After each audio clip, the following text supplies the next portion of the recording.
company is trying to juggle so much at once. It's like watching a circus performer on a unicycle while juggling chainsaws. So I tell my SDR all the time, I share this with them all the time. Listen to these podcasts, and I don't think you need to talk about juggling chainsaws, etc. But if you give something around that type of like description, you will get somebody's attention, whether it's via email or a call as a different way to lead in. So there's just like a little pro tip.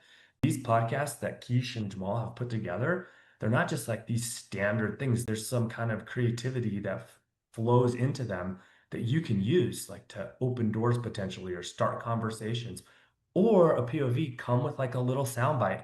That was a little soundbite that you could take to somebody within that organization and they'll be like, what is this person talking about? And get their attention. And then you flow in, which is an art, by the way, a conversation around your point of view. Like that little soundbite that you heard, and I did that on kind of let that play, weaponize it. Nobody's doing it. Like, go do it. Give it to your BDR, give it to your SDR.